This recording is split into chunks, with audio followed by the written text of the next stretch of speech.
সেই বিল হয়ে যাওয়ার দরকার নেই, সংক্ষিপ্ত উপরেরটা পাইতে হবে। বলো প্রথম আগেই অর্কটা কি স্যার।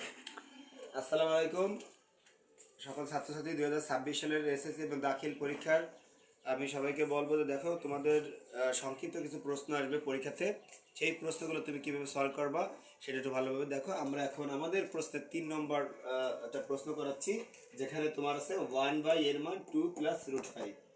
তো এরকম থাকলে আমার প্রশ্নটা হলো যে কি বের করতে হবে? বের করতে হবে শুধু এর মান বের করতে হবে, এর মান। তো আসলে এরকম হলে তোমরা অনেক সময় কনফিউজড হয়ে যাবা, যে সাধারণত এর মান থাকে 1/, এর মান বের করতে হয়।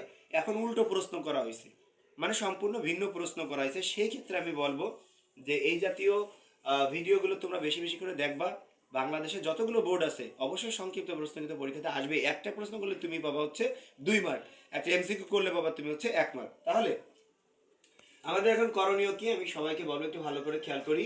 আমরা যদি বলি যে দেখো 1/a, তাহলে দেখো উপরে আছে কে? তোমার হচ্ছে 1, নিচে আছে কি? a। এখন একে যদি আমি উল্টায় দিই তাহলে কিন্তু আমার 1 যাবে কিন্তু বলো তো কোথায়? উপরে যাবে। আর আমার এ যাবে উপরে, 1 যাবে নিচে। কিন্তু নিচের 1 ভগ্নাংশের সময় কখনো কিন্তু তোমার এই জায়গায় গ্রান্টেড না, মানে এটাকে তো আমি উল্টাই দেবো। ধরো এরকম ধরে এরকম উল্টাই দেবো, তাহলে আমার 1 আসতেছে নিচে, কিন্তু হ্যাঁ নিচে এই 1 গ্রান্টেড হবে না। তাহলে এইটাকে আমি যে এই যে উল্টালাম এরে বলে বিপরীতকরণ বলে, মানে উল্টাইলে বলে বিপরীতকরণ। তাহলে গাইস এইটাকে তুমি আর ওইভাবে উল্টাই দেবা, এটা জাস্ট তুমি ঘুরাই দিবা এইভাবে, মানে √5 আসবে তোমার আগে আর 2 আসবে পরে।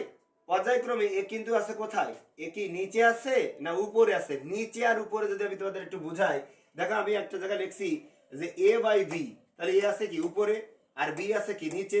তার নিচে যদি তুমি বলতে চাও তাহলে কিন্তু তোমার দাগ থাকতে হবে, দাগের নিচে তুমি তাকে শিওরলি ভাবে নিচে বলতে পারবা। সবসময় মনে রাখবা দাগের নিচে যদি কেউ থাকে তাকে আমরা নিচে বলতে পারি। তাহলে সেই ক্ষেত্রে কিন্তু এখন আমরা এটাকে কি করব ভালো করে বোঝো, √5 আসবে আগে আর 2 আসবে পরে।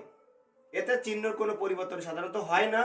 আর এইটা আছে কিন্তু এখন উপরে, দেখো এটা নিচে কোথায়? নিচে। যখন আমি নিচে নিচে তখন একটা দাগ দিয়ে দিছি।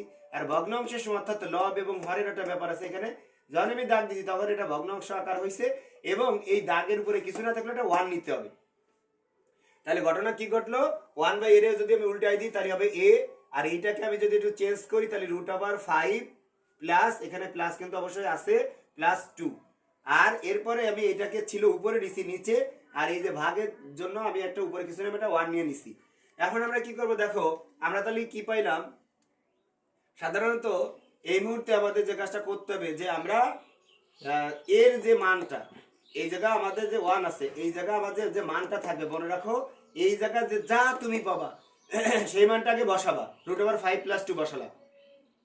তাহলে এর এই মান যা তুমি পাইছো তার বিপরীত, তার মানে বিপরীত বলতে কি বোঝায়? √5 - 2 আমি উপরেও নেব নিচেও নেব। তাহলে আমরা এটাকে লিখতে পারি যে লব ও হরকে হরকে √5 - 2 দ্বারা হ্যাঁ ভাগ করে। তাহলে কি হলো? এই জায়গার বিপরীত সবসময় খালি চিহ্নটা পরিবর্তন করলে তোমার বিপরীত হবে, √5 - 2 উপরেও নেব নিচেও নেব। তাহলে এবার কি হবে দেখো, এই √5 আর √5 তুমি যদি গুণ করে দাও তাহলে কি √5 তার স্কয়ার, √5 গুণ করলে √5 স্কয়ার, প্লাস আর মাইনাসে কি হয়? মাইনাস। 2 গুণ করলে কি হয়? 2 তার স্কয়ার। তার মানে হলো এটা কোন সূত্র গুলো জানো? a² - b²। তাহলে কি হবে? একবার প্লাস একবার মাইনাস। এটা গত একটা ক্লাসে আমি তোমাদেরকে বুঝাইছিলাম। তাহলে এবার যদি √² কাটে তাহলে হলো 5, আর √² এদিকে তো রুট নাই, তাহলে 2 দিয়ে কত হবে? 4। এবার দেখো তুমি 5 থেকে যদি 4 চলে থাকবে, এর নিচে থাকবে 1। কখনো নিচে 1 কোনো গ্রান্টেড হয় না। তাহলে আমার উপরে যে √5 - 2, √5 - 2, √5 - 2 এইটা কিন্তু যেটা আছে এইটাই হলো আমার অ্যান্সার। তাহলে আমরা এর মান পাইলাম হলো √5 - 2।